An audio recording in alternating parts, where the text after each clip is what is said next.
Thanks for staying with us. Now over to the education sector. The Tamil Nadu government today sought 12 weeks' time to frame rules in the Right to Education Act. The Madras High Court, in its order earlier on Tuesday, said the rules should be framed in 6 weeks' time in the Act, as it's meant to provide free and compulsory education for children from poorer sections of society in all schools. Now, all schools are required to have 25% of their students from poorer families and provide them free education.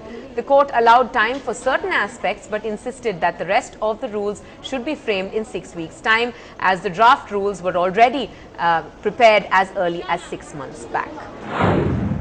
We have also moved the Madras High Court with a public interest litigation seeking framing of notifying of the RTE rules. The rules were in place in 2010 December, but for the past 6 months they have not been notified. The day before yesterday, on 28th, the Honorable First Bench has directed the state of Tamil Nadu to notify the rules within 6 weeks. The state today represented and sought extension of that time, and the Honorable Bench said they are not inclined to grant extension at this stage because the rules are already, draft rules are already in place, and directed them to approach at a later stage if there arises any difficulty. Now, Chennai sportsmen and women seem to have tried their luck at the special quota that is customized for their benefit, as the counselling for admission into engineering courses in Tamil Nadu is underway at the Anna University. Around 3,505 students applied for admission through this sports quota.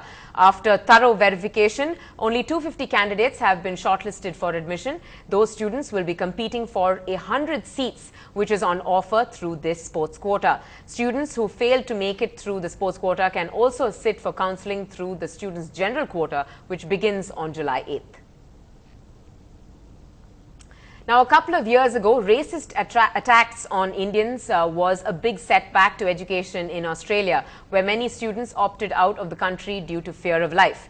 This year, with recent cases of Indian sailors held captive by Somali pirates, parents seem to be suffering a bout of seasickness at the very thought of their children enrolling in maritime courses.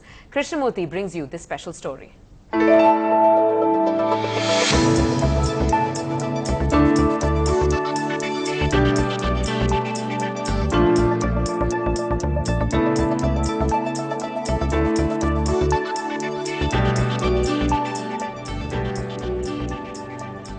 Marine engineering, a course for students with a passion for the high seas. I opt this field as a career because it is a field which is full of adventures, and we can fulfill our all dreams and desires. You will also lead a luxurious lifestyle eventually, away from home, and also, yes, a high pay package. But with recent incidents of Indian sailors being captured by pirates, parents want a change in course. பயம்னு சொன்னீங்கன்னா இப்போ ரீசெண்டாக ஒரு இது கடை கொள்ளையர்கள்லாம் இருக்காங்க, அது மாதிரி பண்ணுறாங்கன்னு சொன்னாங்க. பொண்ணுங்களாம் போனால் என்ன பண்ணுமோ, நம்ம பொண்ணு அப்படி அனுப்புவோமா, அந்த ஒரு விஷயத்துக்காக தான் பார்க்குறோம். They tried to discourage me from joining this course many times. Then my relatives started. They brought all the stories. They told that sailors go missing, their identities go missing, some are not paid, they don't have jobs, all ample amount of reasons. However, responding to the distress calls, universities say they have now introduced a new course to train students during an emergency. Because of the increasing nature of hijacking incident in our country, we are also thinking of introducing a short-term course exclusively for these people on piracy, and that would be focused on more about the taking precautions in case of such occurrence. Academics also say India, despite its vast coastline, puts out fewer seafarers compared to China and Philippines. For the last 4 years, India has only contributed 6% of seafarers annually. Compare it with China, who managed to surpass India and jump to 7% from 5% last year. Philippines, meanwhile, contributes highest number of seafarers owing to many institutes, which stands at 35%. An adventurous life in the high seas is what drives most of the students to take up a course in maritime universities. Colleges also hope that with better support from the government, India will be able to produce more marine engineers when compared to other countries. In Chennai, with camera person Srinivas, this is Krishnamurthy for Ndtv-Hindu.